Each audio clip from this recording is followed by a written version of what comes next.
ఏమంటారు?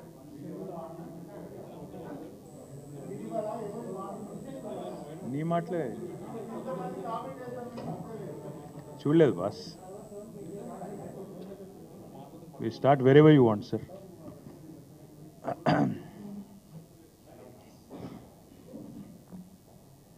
ఎవరైనా రావాలా లేక మొదలు పెట్టచ్చు? పాత్రికేయ మిత్రులందరికీ నమస్కారం. ఇవాళ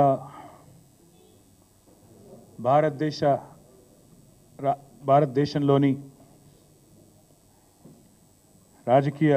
అన్ని రాజకీయ పక్షాలు కూడా నిన్నటి నుంచి ఈ ముఖ్యమైన అంశం మీద మాట్లాడుతూ ఉన్నాయి. దాని గురించి మా పార్టీ వైఖరి, అదేవిధంగా ఇవాళ భారతదేశంలో ఉన్న అటు కేంద్ర ప్రభుత్వంలోని బీజేపీని, ఇటు కాంగ్రెస్ పార్టీని కూడా కొన్ని సూటి ప్రశ్నలు మా పార్టీ తరఫున తెలంగాణ ప్రజల పక్షాన అడగాలని ఈ పత్రికా సమావేశాన్ని నిర్వహిస్తూ ఉన్నాం. అదానీ గారి బండారం మళ్ళీ అంతర్జాతీయ స్థాయిలో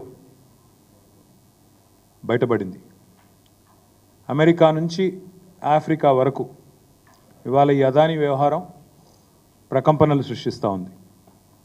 గతంలో దర్యాప్తు సంస్థలు జోక్యం చేసుకోవాలని కోరినా, జాయింట్ పార్లమెంటరీ కమిటీ వేయాలని కోరినా ఎన్నడూ ప్రభుత్వం పట్టించుకోలేదు.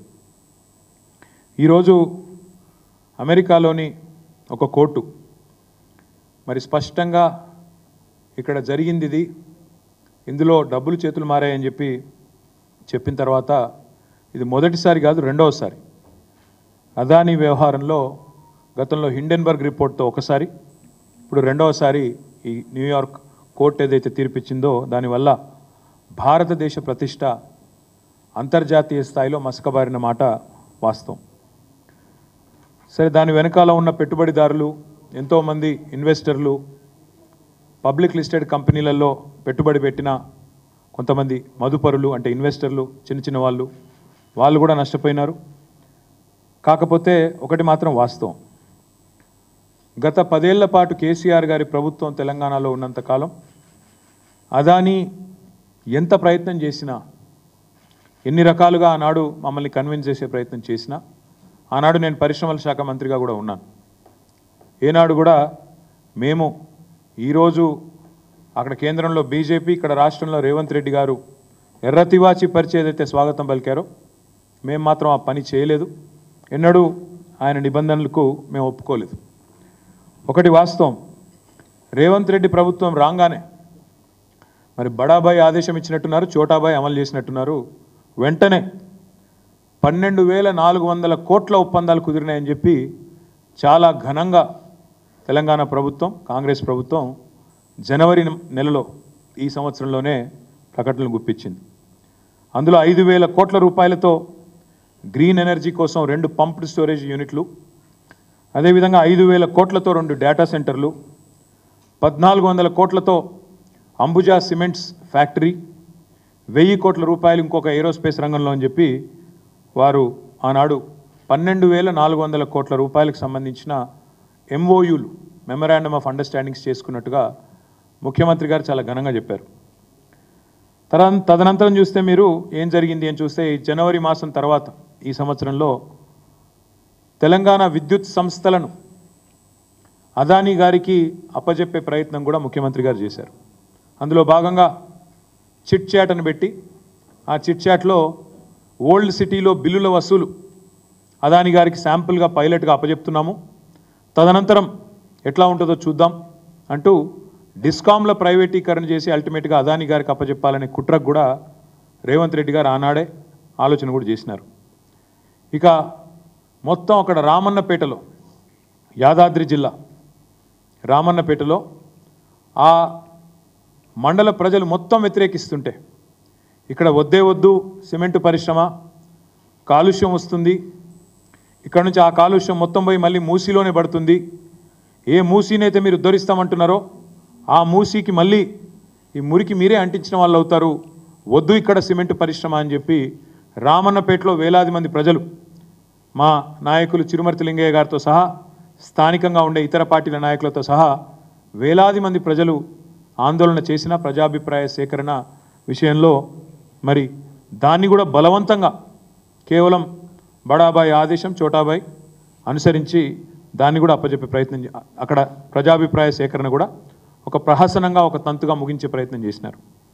స్కిల్ యూనివర్సిటీ దానికి సడన్గా అదానీ గారి మనసు విశాలమయ్యి హృదయం వైశాల్యం పెరిగి 100 కోట్ల రూపాయలు స్కిల్ యూనివర్సిటీకి భారీ విరాళం వారు అందజేసినారు. ఇవన్నీ ఒక కుట్రకు ఒక స్పష్టమైన ఎజెండాకు తార్కాణంగా మేము భావిస్తూ ఉన్నాం. తెలంగాణలో ఇవాళ 12,400 కోట్లు అని చెప్పి మరి ఒక కొత్త అదానీ సామ్రాజ్యాన్నే విస్తరణలో భాగంగా ఇక్కడ పలు రంగాల్లో సిమెంట్లో కావచ్చు, డిస్కామ్లో కావచ్చు, ఏరోస్పేస్లో కావచ్చు, ఇంకో దానిలో కావచ్చు వారు తీసుకొచ్చే ప్రయత్నం చేసినారు. ఈరోజు వాస్తవం ఏంటి అంటే మరి ఒకవైపేమో ఇక్కడ కాంగ్రెస్ ప్రభుత్వం రేవంత్ రెడ్డి గారేమో ఎర్రతివాచి పరిచి అదానీ గారికి సకల మర్యాదలు చేసి 4 గంటల పాటు రేవంత్ రెడ్డి గారి ఇంట్లో 1 కాదు 2 కాదు 4 గంటల పాటు భోజనానంతరం సమావేశము, సుదీర్ఘ సమాలోచనలు ఇవన్నీ జరుగుతూ ఉన్నాయి. ఈ వ్యాపార సామ్రాజ్య విస్తరణ ఒకవైపు జరుగుతూ ఉంటే మాకు ఆశ్చర్యాన్ని కలిగించేది ఏంటంటే పెద్దలు చెప్తారు శివుడాజ్ఞ లేదే చీమైన గుట్టదంటారు. అట్లాగే కాంగ్రెస్ పార్టీలో హైకమాండ్ ఆజ్ఞ లేదే ఏమీ జరగదు. ఇప్పుడు సంవత్సరం అవుతుంది, ఇంతవరకు మంత్రివర్గ విస్తరణే దిక్కులేదు. ఎందుకంటే అది హైకమాండ్ గ్రీన్ సిగ్నల్ రాలే. ఇంకా 6 పదవులు అట్లే పాపం సంవత్సరం నుంచి ఊరిస్తూ అట్లే మెయింటైన్ చేస్తూ ఉన్నారు. అట్లా మరి మంత్రివర్గ విస్తరణకే ఒప్పుకొని హైకమాండు, మంత్రివర్గ విస్తరణకే గ్రీన్ సిగ్నల్ ఇవ్వని హైకమాండు వారి ఆదేశం లేకుండానే అదానీ గారితో ఈ ఒప్పందాలన్నీ జరుగుతూ ఉన్నాయా? ఈ విషయంలో తప్పకుండా కాంగ్రెస్ పార్టీ సమాధానం చెప్పాలని చెప్పి మేము డిమాండ్ చేస్తూ ఉన్నాం. చిన్న నామినేటెడ్ పదవులు, మంత్రివర్గం కూడా కాదు, కార్పొరేషన్ చైర్మన్లు, డైరెక్టర్లు, కూడా డైరెక్టర్లు, ఇట్లాంటి డైరెక్టర్ల పదవులు ఉంటాయి. వాటికి కూడా హైకమాండ్ ఆజ్ఞ లేని ఏం జరగదు. కాంగ్రెస్ పార్టీ కల్చర్ అది. మరి అట్లాంటిది వేల కోట్ల ఒప్పందాలు, అది కూడా అదానీ లాంటి పారిశ్రామికవేత్త ఎవరినైతే రాహుల్ గాంధీ గారు రోజు విమర్శిస్తుంటారో ఆయనతో ఒప్పందాలు ఊరికైనా జరుగుతాయా? ఇది కాంగ్రెస్ పార్టీ సమాధానం చెప్పాలని చెప్పి మేము డిమాండ్ చేస్తూ ఉన్నాం. మేము అనడం కాదు, కావాలంటే ఆ వీడియో కూడా మీకు చూపెడతాను. రాహుల్ గాంధీ గారే చెప్పారు స్వయంగా, పారిశ్రామికవేత్తలు ఎవరు ఊరికైనా విరాళాలు ఇవ్వరు, కోయి ఐసే 30-40 కరోడ్ నహీ దేతా. ఇది రాహుల్ గాంధీ స్వయంగా మహారాష్ట్ర ఎన్నికల్లో నిన్నగాక మొన్న జరిగిన మహారాష్ట్ర ఎన్నికల్లో స్వయంగా రాహుల్ గాంధీ గారు చెప్పిన మాట, కోయి ఐసే 30-40 కరోడ్ నహీ దేతా. ఊరికనే 30-40 కోట్ల విరాళాలు ఎవరు ఇవ్వరు, ఏదో పెద్దది ఆశించే వ్యాపార ప్రయోజనాల కోసమే అందులో నీకింత నాకింత అని చెప్పి ఇస్తారు అని రాహుల్ గాంధీ గారే స్వయంగా చెప్పారు. మరి 30-40 కోట్ల ఎవరు ఉత్తగీయకపోతే 100 కోట్లు అదానీ గారు విరాళంగా ఇస్తున్నానంటే మరి ఇక్కడ కాంగ్రెస్ ప్రభుత్వం తీసుకున్నది కదా. మరి రాహుల్ గాంధీ మాటను కాదని తీసుకున్నారా, లేదా రాహుల్ గాంధీ మాటను పెడచెవిన పెట్టి తీసుకున్నారా, లేదా రాహుల్ గాంధీకి తెలిసే తీసుకున్నారా కూడా కాంగ్రెస్ పార్టీ నాయకత్వం తెలంగాణలో సమాధానం చెప్పాలి. అదే మాదిరిగా తెల్లారలేస్తే చెప్తుంటారు ప్రాంతీయ పార్టీలకు స్థానం లేదు, మాది జాతీయ పార్టీ అంటారు. మరి జాతీయ పార్టీకి జాతీయ విధానం ఉండాలి, ఒకటే విధానం ఉండాలి జాతికి.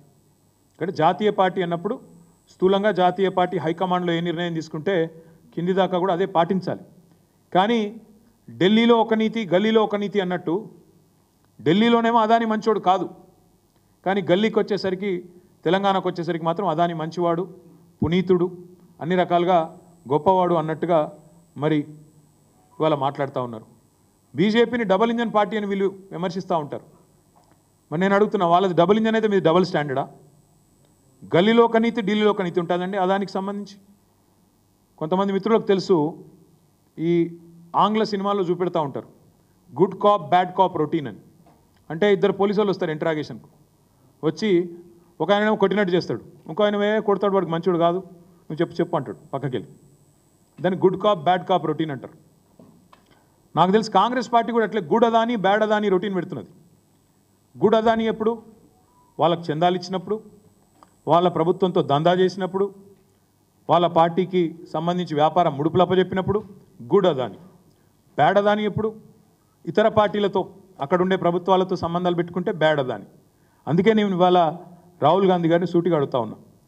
తెల్లారు లేస్తే మీరు మాట్లాడుతూ ఉంటారు, ఉపదేశాలు ఇస్తూ ఉంటారు. నిన్న కూడా గంటన్నర సేపు మాట్లాడిండు రాహుల్ గాంధీ గారు. అదాని అవినీతి నేను ఎప్పటి నుంచో చెప్తున్నా, ఈయన మంచోడు కాదని, ఈయన వెనక పెద్దోళ్ళు ఉన్నారు, ప్రధాని ఉన్నాడు, మోడీ ఉన్నాడు అని తెల్లారు లేస్తే రాహుల్ గాంధీ గారు మాట్లాడతారు. రాహుల్ గాంధీ గారిని సూటిగా అడుగుతా ఉన్నాం, మీరు తెలంగాణలో కాంగ్రెస్ ప్రభుత్వం చేస్తున్న దందా అదానితో మీరు సమర్థిస్తున్నారా లేదా? ఒకటే మాటలో చెప్పండి. ఢిల్లీలో ఒక నీతి, గల్లీలో ఒక నీతి, ఏ రకంగా సమంజసం మీరు చెప్పండి. కెన్యా దేశం తలసరి ఆదాయంలో కూడా తెలంగాణ కంటే తలసరి ఆదాయం తెలంగాణ దాదాపు $5,000. కేసీఆర్ గారు వచ్చిన తర్వాత భారతదేశంలో నెంబర్ 1. కెన్యా అనే దేశం యొక్క తలసరి ఆదాయం పర్ క్యాపిటల్ ఇన్కమ్ $2,000. మనకంటే కెన్యాకు పెట్టుబడులు ఎక్కువ అవసరం. కానీ అట్లాంటి కెన్యా పేద దేశం అయినప్పటికీ ఆత్మగౌరవం గల దేశం కాబట్టి వెంటనే నన్ను అదాని ఇట్లా లంచగొండి తనం చేసినాడు, లంచం ఇచ్చినాడు అని చెప్పి అక్కడ కోర్టు తీర్పియంగానే అమెరికాలో వెంటనే కెన్యా నిన్న తన కాంట్రాక్ట్లు, తన ఒప్పందాలు, వ్యాపార సంబంధాలు అదానితో మొత్తం రద్దు చేసుకుంది. నేను రాహుల్ గాంధీ గారిని అడుగుతా ఉన్నా, కెన్యా అధ్యక్షుడు విలియం రూటో అదానీ కంపెనీతో అన్ని వ్యాపార సంబంధాలు రద్దు చేసుకున్నారు, మీకు తెలుసు. కెన్యా రవాణా మంత్రిత్వ శాఖ, ఇంధన శాఖ, పెట్రోలియం శాఖ, వాటి కింద పనిచేసే ఏజెన్సీలను కూడా స్పష్టంగా కెన్యా అధ్యక్షుడు నిన్న చెప్పారు, మీకేమైనా ఒప్పందాలు ఉంటే ఏజెన్సీలకు అదానితో వెంటనే రద్దు చేసుకోమని చెప్పారు. విద్యుత్ పంపిణీ కాంట్రాక్టులతో పాటు ఎయిర్పోర్ట్ నిర్వహణ ఒప్పందం ఉంటే దాన్ని కూడా రద్దు చేసుకుంది కెన్యా. మరి నేను రాహుల్ గాంధీని అడుగుతా ఉన్నా, మరి మీ తెలంగాణ ప్రభుత్వం, మీ కాంగ్రెస్ ప్రభుత్వం, మీరు ఇంతమందికి శుద్ధులు చెప్తున్నారు దేశంలో. ఈరోజు అదాని దుర్మార్గుడు, అదాని అవినీతిపరుడు అని మాట్లాడుతున్నావు కదా, ఇంతవరకు నీ కాంగ్రెస్ ప్రభుత్వం తెలంగాణలో ఎందుకు అదానితో కుదిరిన ఎంఓయూలను రద్దు చేయడం లేదు? మీరే అన్నారు కదా, వ్యాపారవేత్తలు ఎవరు 30-40 కోట్లు ఉత్తగానే ఇయ్యరని, నీకింత నాకింత అని చెప్పి ప్రయోజనం ఆశించే ఇస్తారని మీరే చెప్పిండ్రు కదా. మరి ఎంత ఆశించి మీరు అదానితో 12,400 కోట్ల ఒప్పందాలు కుదుర్చుకున్నారు? వాటిని రద్దు చేసి మీ ముఖ్యమంత్రికి ఫోన్ చేసి ఆదేశం ఇచ్చి అదానితో ఉన్న ఎంఓయూలు రద్దు చేసుకోమని చెప్తారా, చెప్పరా? దయచేసి మీరు స్పష్టత ఇవ్వాలని చెప్పి రాహుల్ గాంధీ గారిని కోరుతా ఉన్నాం. ఢిల్లీలోనేమో కుస్తీలు పడుతున్నట్టు పోజులు, అదాని గారితో మేమేదో కుస్తీ పడుతున్నాం, అదానితో ప్రధానితో మేమే కొట్లాడుతున్నాం అని 10 ఏళ్ళు పోజులు కొట్టిండ్రు. ఆ 10 ఏళ్ళు ఇక్కడ మేము అదానిని రాకుండా మేము ఆపినాం. మళ్ళీ ఇక్కడ అధికారంలో కాంగ్రెస్ రాగానే రేవంత్ రెడ్డి గారు దోస్తీ చేస్తుంటే అదే అదానితో ఎందుకు కళ్ళు మూసుకున్నారు రాహుల్ గాంధీ గారని మేము అడుగుతా ఉన్నాం. సమాధానం చెప్పాలని చెప్పి కూడా డిమాండ్ చేస్తున్నాం. అదానితో దేశానికి నష్టమట, అదానితో దేశానికి నష్టమట, ఇది రాహుల్ గాంధీ గారి వాచ. మరి అదానితో దేశానికి నష్టమైతే దేశంలో అంతర్భాగమైన తెలంగాణకు నష్టం కాదా? అదానితో వేరే రాష్ట్రాల్లో నష్టమైతే, ఆయా ప్రాంతాల ప్రజలకు నష్టమైతే మరి ఇక్కడ తెలంగాణలో నష్టం కాదా? లాభం ఎట్లా అవుతుంది? రాహుల్ గాంధీ గారు చెప్పాలని చెప్పి మేము డిమాండ్ చేస్తూ ఉన్నాం. కాంగ్రెస్ అధిష్టానం మాటను కాదని, కాంగ్రెస్ అధిష్టానం మాటను పెడచెవిన పెట్టి అదానీ సామ్రాజ్యానికి తెలంగాణలో రేవంత్ రెడ్డి గారు రెడ్ కార్పెట్ ఏమైనా పరుస్తున్నారా? ఇది కూడా తప్పకుండా, ఒకవేళ అట్లా జరుగుతున్న మాట వాస్తవం అయితే మరి ఆయన మీద చర్య తీసుకుంటారా, తీసుకోరా? ఇది కూడా రాహుల్ గాంధీ గారు సమాధానం చెప్పాలి. ఇప్పుడే ఇక్కడికి వచ్చేటప్పుడు నేను చూసిన షర్మిల గారు, ఆంధ్రప్రదేశ్ కాంగ్రెస్ కమిటీ అధ్యక్షురాలు, ఆమె కూడా చెప్పింది రేవంత్ రెడ్డి గారు పునరాలోచించుకోవాలా, అదానితో ఏవైతే సంబంధాలు ఉన్నాయో వాటి విషయంలో తెలంగాణ ప్రభుత్వం కూడా పునరాలోచించాలా, మా కాంగ్రెస్ ప్రభుత్వం ఏముంది అక్కడ కూడా పునరాలోచించాలా నేను విజ్ఞప్తి చేస్తున్నా అని చెప్పి ఇప్పుడే షర్మిల గారు చెప్పినట్టు నేను వార్తల్లో ఇప్పుడే చూసిన. స్కిల్ యూనివర్సిటీ కోసం 100 కోట్ల విరాళాన్ని మరి స్వీకరించడం అదానీ గారి నుంచి రేవంత్ రెడ్డి గారు, ఇది తప్ప ఒప్ప రాహుల్ గాంధీ గారు చెప్పాలి. మీరు కేవలం బట్టగాల్చి మీదేస్తాం, బురద జల్లుతాం, కానీ మా వరకు వచ్చేసరికి మాత్రం సమాధానం చెప్పం అంటే కుదరదు. రాహుల్ గాంధీ గారు తప్పకుండా మీరు సమాధానాలు చెప్పాలి. ఢిల్లీలో ప్రధాని అవినీతిపరుడు అంటూనే మరి రాష్ట్రంలో అదే అదానితో ఇక్కడ వ్యాపార సంబంధాలు నేర్పుతున్న మీ ముఖ్యమంత్రి నీతివంతుడు ఎట్లయితారో చెప్పాలి. ప్రధాని ఒకవేళ అదానితో వ్యాపారం చేయిస్తూ ఆయనకు పరోక్షంగా ప్రోత్సహిస్తూ ఉంటే ఆయన అవినీతిపరుడు అయితే మీ ముఖ్యమంత్రి రేవంత్ రెడ్డి నీతిమంతుడు ఎట్లయితాడు? దీనికి రాహుల్ గాంధీ సమాధానం చెప్పాలి. అందుకే అంటున్నాం, ఇవాళ మాకున్న అనుమానం అయితే ఇదంతా అయితే రాహుల్ గాంధీకి తెలిసే జరుగుతున్నది. ఇది ఆయన డబుల్ స్టాండర్డ్కు నిదర్శనం. ఒక ఒక ఆలోచన, ఒక పార్శ్వం. లేదు, రాహుల్ గాంధీ మాటను పెడచెవిన పెట్టి రేవంత్ రెడ్డి చేస్తున్నాడు అనుకుంటే తప్పకుండా ఇది ఇంకా పెద్ద ప్రాబ్లం. వెంటనే రాహుల్ గాంధీ గారు ఆయన పార్టీని, ఆయన పార్టీ నాయకత్వాన్ని అదుపులో పెట్టాలా, వెంటనే చెప్పాలా. రాహుల్ గాంధీ గారికి అనుమాత్రం చిత్తశుద్ధి ఉన్నా, ఏమాత్రం చిత్తశుద్ధి ఉన్నా తెలంగాణ ప్రభుత్వం అదానీతో చేసుకున్న అన్ని ఒప్పందాలను వెంటనే రద్దు చేసుకుంటున్నట్టు ప్రకటించాలి అని మేము డిమాండ్ చేస్తున్నాం. ఆల్ ఎంఓయూస్, నీకింత నాకింత అని చేసుకున్న ఎంఓయూలను రద్దు చేయాలి. 100 కోట్ల విరాళం మరి ఏం ఆశించి ఇచ్చిండ్రో తెలియదు, వెంటనే వెనకకి ఇవ్వాలని చెప్పి కూడా మేము డిమాండ్ చేస్తున్నాం. అదే మాదిరిగా రేవంత్ రెడ్డి గారు తెలంగాణ ముఖ్యమంత్రి, వారిని కూడా మేము అడుగుతా ఉన్నాం. కెన్యా లాంటి చిన్న దేశాలే ఇవాళ ఒప్పందాలు రద్దు చేసుకుంటున్నాయి. మీ నాయకుడు మరి రాహుల్ గాంధీ స్పష్టంగా చెప్తున్నారు అదానిని అరెస్ట్ చేయాలి అని. మరి మీరు అట్లాంటి వ్యక్తితో మీరు ఇంకా ఎందుకు ఒప్పందాలు రద్దు చేసుకుంటలేరో తెలంగాణ ప్రజలకు రేవంత్ రెడ్డి గారు కూడా సమాధానం చెప్పాలి. దేశం మొత్తానికి అదానితో నష్టమవుతున్నప్పుడు తెలంగాణకి ఎట్లా లాభం అవుతుందో రేవంత్ రెడ్డి సమాధానం చెప్పాలి. అదాని వల్ల అవినీతిమయమైన సంస్థ అని మీ అధినాయకుడు ఆరోపణలు చేస్తున్నప్పుడు అలాంటి వ్యక్తితో మీరు వ్యాపారం చేయడం తెలంగాణ వ్యాపార ప్రయోజనాలను తాకట్టు పెట్టడం కాదా, తెలంగాణ ప్రయోజనాలను తాకట్టు పెట్టడం కాదా? రేవంత్ రెడ్డి గారు సమాధానం చెప్పాలి. ఈతో పాటు ఈ మధ్యనే వార్తలు వచ్చినాయి, ఎన్సీపీ చీలికలో కూడా అదాని గారి పాత్ర ఉందని, రాజకీయాల్లో కూడా ఆయన జోక్యం చేసుకుంటున్నారని వార్తలు వస్తూ ఉన్నాయి. మరి మొన్ననే కోహినూర్ హోటల్లో రహస్య సమావేశం ఏదైతే అదాని గారికి తెలంగాణ రెవెన్యూ మంత్రి పొంగులేటి శ్రీనివాసరెడ్డి గారికి జరిగిందో దాని విషయంలో కూడా ఖచ్చితంగా ఈ రాష్ట్ర ప్రభుత్వం వివరణ ఇవ్వాలి. ఇలాంటి ఆరోపణలు, అరెస్టు వారెంట్లు ఎదుర్కొంటున్న వ్యక్తితో మీ మంత్రులు ఎందుకు రహస్యంగా సమావేశం అవుతున్నారు? ఏం ఆశించి సమావేశం అవుతున్నారు? తమ మీద జరిగిన ఈడీ దాడుల నుంచి కాపాడుకోవడానికా, లేదా బీజేపీ వాషింగ్ మెషిన్లోకి మీరు కూడా పోయి అందులోకెళ్ళి బయటికి రానికి చేస్తున్నారా? అన్నిటి విషయాల్లో కూడా తప్పకుండా రేవంత్ రెడ్డి, కాంగ్రెస్ మంత్రులు సమాధానం చెప్పాలని చెప్పి కూడా మేము డిమాండ్ చేస్తూ ఉన్నాం. అదే మాదిరిగా ఈ ప్రభుత్వం ఇప్పుడే మేము డిమాండ్ చేసినట్టు తెలంగాణ ప్రభుత్వం ఎంఓయూలు రద్దు చేసుకోవాలి, అదానితో 100 కోట్లు వెనక్కి ఇవ్వాలి. మీరే కదా అన్నారు రేవంత్ రెడ్డి గారు, అదాని ప్రధాని అని మీరే మాట్లాడినారు. నిన్నగాక మొన్న మహారాష్ట్రలో ఒక గజ దొంగ వస్తున్నాడు గుజరాత్ నుంచి. రేవంత్ రెడ్డి మాట, నా మాట కాదు. ఒక గజ దొంగ వచ్చి మీ ధారావిని ఎత్తుకపోతున్నాడు, మీ ధారావిలో 1,00,000 కోట్ల భూమిని ఎత్తుకపోతున్నాడు గజ దొంగ. నేనల్లా, రేవంత్ రెడ్డి అన్నాడు. మరి మహారాష్ట్రలో ఒక మాట, హైదరాబాద్లో ఇంకో మాట ఉంటుందా రేవంత్ రెడ్డి? మహారాష్ట్రలోనేమో గజ దొంగ అదాని, హైదరాబాద్కు రాగానే గజమాల వేసి స్వాగతం పలుకుతావా అదే గజ దొంగకు? ఇదేనా నీతి? అందుకే అడుగుతున్నాం రేవంత్ రెడ్డి, నువ్వు చెప్పాలా. ప్రధాని అదాని డబుల్ ఇంజన్ అన్నావు, మరి నీ డబల్ స్టాండర్డ్కి ఇది నిదర్శనం కాదా? మరి ఈరోజు 10 ఏళ్ల పాటు బీఆర్ఎస్ పార్టీ కేసీఆర్ గారి నాయకత్వంలో కష్టపడి తెలంగాణకు, తెలంగాణ ప్రజలకు సంపద సృష్టిస్తే ఆ సంపదని ఇవాళ కొంతమంది క్రోనీ క్యాపిటలిస్టులు ఎత్తుకపోయే ప్రయత్నం చేస్తుంటే, మరి మీ నాయకుడు ఆరోపణ చేస్తున్నట్టు, మీ నాయకుడు డిమాండ్ చేస్తున్నట్టు, రాహుల్ గాంధీ డిమాండ్ చేస్తున్నట్టు అదానిని అరెస్ట్ చేయాలన్నా వద్దా? రేవంత్ రెడ్డి సమాధానం చెప్పాలి. అదాని కంపెనీలపైన విచారణ చేయాలన్నా వద్దా? రేవంత్ రెడ్డి సమాధానం చెప్పాలి. రాహుల్ గాంధీ చెప్పినట్టు అదాని నీతిమంతుడా, అవినీతిమంతుడా? రేవంత్ రెడ్డి సమాధానం చెప్పాలి. తెలంగాణ ప్రజల ముందుకు వచ్చి ఏ కారణం చేత మీరు ఈ రకంగా వ్యవహారం చేస్తున్నారో తప్పకుండా సమాధానం చెప్పాలని మేము డిమాండ్ చేస్తూ ఉన్నాం. అదే మాదిరిగా బీజేపీ వారిని కూడా కొన్ని సూటి ప్రశ్నలు అడుగుతున్నాం. అమెరికా బయటపెట్టిన ఈ వ్యవహారంతో భారతదేశ ప్రతిష్ట మంటగలిసిపోతే మరి తెలంగాణ బీజేపీ నాయకత్వాన్ని కూడా మేము అడుగుతున్నాం, జాతీయ బీజేపీ నాయకత్వాన్ని కూడా అడుగుతున్నాం. మరి మీరు చెప్పండి, మేము డిమాండ్ చేస్తున్నాం బీఆర్ఎస్ పార్టీగా అదానితో ఒప్పందాలు రద్దు చేయాలి తెలంగాణ కాంగ్రెస్ ప్రభుత్వాన్ని మేము డిమాండ్ చేస్తున్నాం. మీ వైఖరి ఏంది కిషన్ రెడ్డి చెప్పాలా, ఈ రాష్ట్ర బీజేపీ చెప్పాలని చెప్పి మేము డిమాండ్ చేస్తున్నాం.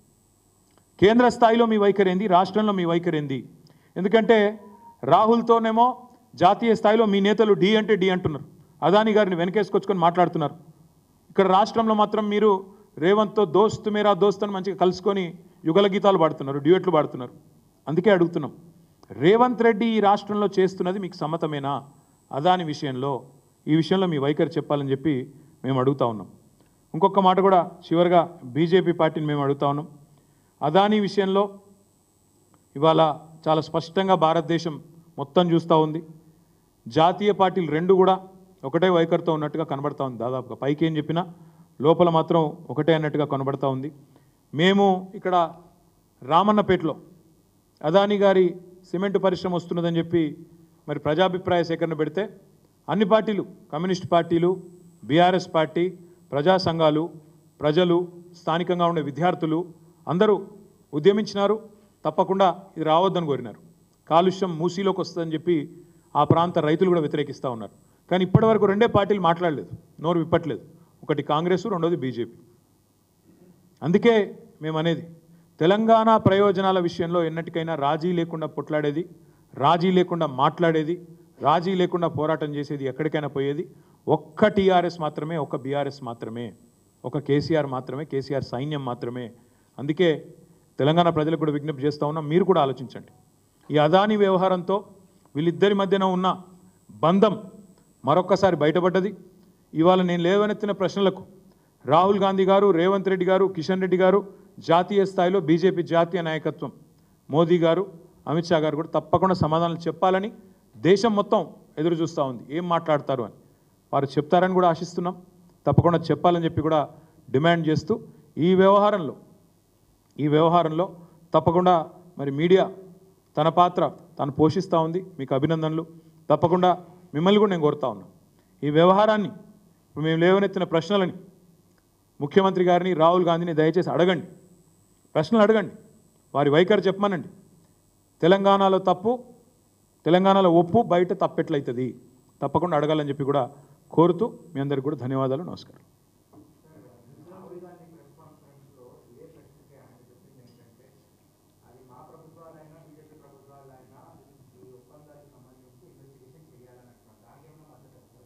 నేను ఒకటే అంటున్నా బ్రదర్, కెన్యా లాంటి చిన్న దేశం ఈ వార్త రాగానే మొత్తం తన ఒప్పందాలని రద్దు చేసుకుంది. ఇప్పుడేం చెప్పాను కదా, ఏ రంగాల్లో రద్దు చేసుకుంది, మళ్ళీ చెప్పమంటే చెప్తా. మొత్తంగా 1-2 కాదు, దాదాపు మొత్తం వారికి ఉన్న ఒప్పందాలు అన్ని డిపార్ట్మెంట్స్ అన్నీ కూడా రద్దు చేసుకున్నారు. మరి ఇక్కడ నేను అడుగుతా ఉన్నా, అంటే 1 కాదు 2 కాదు, విద్యుత్ పంపిణీ, ఎయిర్పోర్ట్లు, తర్వాత అక్కడ ట్రాన్స్పోర్టు, పెట్రోలియము, వాటి కింద పనిచేసే ఏజెన్సీలు, Kenya has cancelled all contracts. Why is the same not being done? If Rahul is sincere, Rahul Gandhi is sincere in what he says, what he demands, why is he not asking his chief minister to cancel all the MOUs with Mr. Adani and his company? That's the question he needs to answer. And why is his government accepting 100 crores as donation when Rahul Gandhi himself in Maharashtra says, koi paise aise nahi de deta, 30-40 crore कोई ऐसे ही नहीं देता. इसलिए हम पूछ रहे हैं राहुल जी से, अगर 30-40 करोड़ कोई ऐसे ही नहीं देता तो 100 करोड़ क्या ऐसे ही दे दिया? दिल की अच्छाई, दिल की गहराइयों से क्या रेवंत रेड्डी के लिए उनके कोई अलग सा मोहब्बत है क्या उनके दिल में? तो इसीलिए हम पूछते हैं राहुल जी से, आपकी अगर नेशनल पार्टी है तो नेशनल स्टैंड होना चाहिए. महाराष्ट्र में कुछ बोलो, यहाँ के कुछ और बोलो, ये सही नहीं है.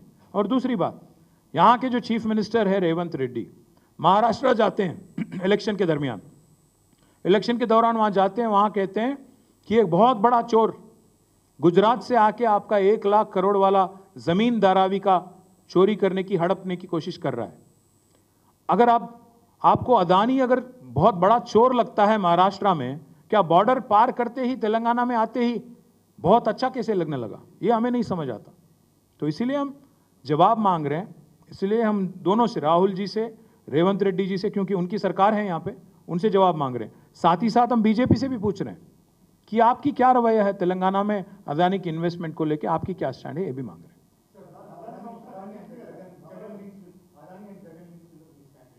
ఏం లింక్స్ ఉన్నాయి?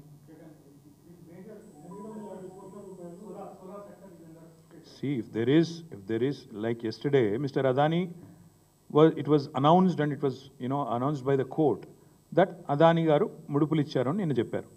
అట్లాగే ఎవరికి ఇచ్చారో కూడా చెప్పమనండి. చెప్పిన తర్వాత డెఫినెట్గా చట్టం ప్రకారం, ధర్మం ప్రకారం, న్యాయం ప్రకారం ఏం జరగాలో చేయాలి. అది తప్పే ఉంది. అది ఎవరికి ఇచ్చినా సరే, లంచం ఎవరికి ఇచ్చినా సరే, అది ఎవరైనా సరే, మీరు అన్నట్టు జగన్ గారా లేకపోతే ఇంకొకరా నాకు తెలియదు. నిజమే అయితే అది తప్పకుండా చర్య ఉంటుంది, తీసుకోవాలని నేను కోరుతాను. బ్రదర్, ఇప్పుడు నేను కూడా ఖండిస్తా, దానికి ఏముంది, ఖండించడానికి ఏముంది? అది కోర్టు కదా, కోర్టులో తీర్పు వచ్చినా కూడా నేను ఖండిస్తున్నా అంటే, కోర్టు తీర్పు వస్తే అప్పీల్ కోవాలి, ఖండిస్తా అంటే ఎట్లా కుదురుతుంది? ఇప్పుడు లొంగిపోమనండి, మరి లొంగిపోయి నిజం ప్రూవ్ చేసుకోమనండి. కోర్టు ఇచ్చింది కదా, నేను ఇచ్చింది కాదు కదా. అది కాదు, ఇంకొక మాట కూడా నేను అడిగి స్పష్టంగా ఒకటి అడుగుతున్నా. ఇలా జగన్ ఉన్నాడా లేకపోతే కోర్టు ఏమన్నది, నేను మంచిగా ఉన్నాను అదాని సెల్ఫ్ సర్టిఫికేషన్ చేసుకున్నాడా అది కాదు పాయింట్. రాహుల్ గాంధీ నీతి ఏంది భయ్? నాకు అర్థం కాదు. నేను గంట సేపు ఉపన్యాసం ఇస్తాడు, వాళ్ళ ప్రభుత్వం ఇక్కడ అదాని గారికి ఎర్ర కార్పెట్ వరుస్తుంటే దానికి సమాధానం చెప్పే బాధ్యత లేదా? చెప్పరా? మహారాష్ట్రలో దొంగ అవుతాడు, ఇక్కడ మంచోడు అవుతాడు. అసలు నిజంగా కాంగ్రెస్ పార్టీ మీద రాహుల్ గాంధీకి ఏమైనా కంట్రోల్ ఉందా? పూర్తిగా అదుపాపి నెల తప్పిపోయారు అందరూ. అందుకే అడుగుతున్నాం.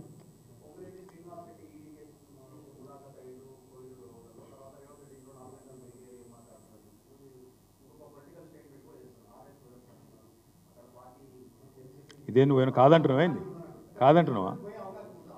కాదంటున్నావా అంటున్నా. ఇప్పుడు నేను చెప్పింది ఏదో వాస్తవం కాదని వాళ్ళని చెప్పమని నేను చెప్తాను. ప్రూఫ్ నేను బయట పెడతా. పొంగులేటి కలిసినాలే చెప్పాను బయటకు వచ్చి. నేను ఆరోపించి 6 వారాలైందా, ఎక్కువైందా? ఈయన రహస్యంగా సమావేశమైండు ప్రెసిడెన్షియల్ సూట్ కోహినూరులో అని. కలవలేదని చెప్పమని చూస్తా. చెప్పిండా ఇప్పటివరకు? నేను మధ్యలో మస్తుగా మాట్లాడుతున్నాగా ప్రెస్లు, ఈ బాంబు ఆ బాంబు అని. ఎడవాయ మరి బాంబుల శాఖ మంత్రి. నేను ఇంకోటి అడుగుతున్నా బ్రదర్, స్పష్టంగా అడుగుతున్నా. ఎక్కడన్నా ఒక ఈడీ రైడ్ అయితే వెంటనే బయటకు వచ్చి అర్జెంటుగా ప్రెస్ రిలీజ్లు వస్తాయి, లీకులు వస్తాయి, ట్వీట్లు వస్తాయి ఈడీ నుంచి. 6 వారాలు అయిపోయాయి. ఒక్క బీజేపీ వాడు మాట్లాడాడు, కాంగ్రెస్ వాడు మాట్లాడాడు, ఈడీ మాట్లాడదు, విలేకరులు అడిగారు. ఏమవుతుంది మరి దేశంలో? అందరూ మొత్తం ఎవరు మాట్లాడరా? శ్మశాన నిశ్శబ్దమా? ఇక మేము కూడా మాట్లాడద్దా ఏంది? బరాబర్ మాట్లాడతాం. వీళ్ళ రహస్య ఒప్పందాలు, చీకటి దోస్తానాలు, మామిడిపల్లిలో భూభాగోతాలు ఇవన్నీ తొందరలో వస్తాయి బయటికి. తొందర ఎందుకు? ఒక్కొక్కటి తర్వాత ఒక్కొక్కటి వస్తుంది. బ్రదర్, ఫస్ట్ పాయింట్ ఏంటంటే మీరు మొత్తం చదివినట్లేరు, సరిగ్గా విన్నట్లేరు. మొన్నటిదాకా ప్రభుత్వం ఏం వాదించింది? అసెంబ్లీ సెక్రటరీ గారు, స్పీకర్ గారు ఏం వాదించారు?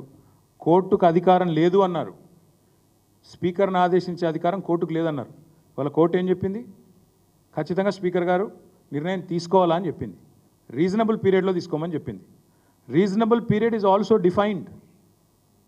మీరు దయచేసి కొద్దిగా స్టడీ చేయండి, అధ్యయనం చేయండి. రీజనబుల్ పీరియడ్ ఆల్రెడీ సుప్రీంకోర్టు కవర్డ్ జడ్జిమెంట్ ఉంది, 3 నెలల లోపల తీసుకోవాలా అని. నిన్నటిదాకా ప్రభుత్వం చేసిన వాదన, స్పీకర్ చేసిన వాదన ఏంది? మీకు నన్ను శాసించే అధికారం లేదు అని చెప్పారు. ఇవాళ హైకోర్టు సీజే గారు బెంచ్ ఇచ్చింది తీర్పు. ఖచ్చితంగా మీరు నిర్ణయం తీసుకోవాలని ఇచ్చింది డిస్క్వాలిఫికేషన్ పిటిషన్ మీద.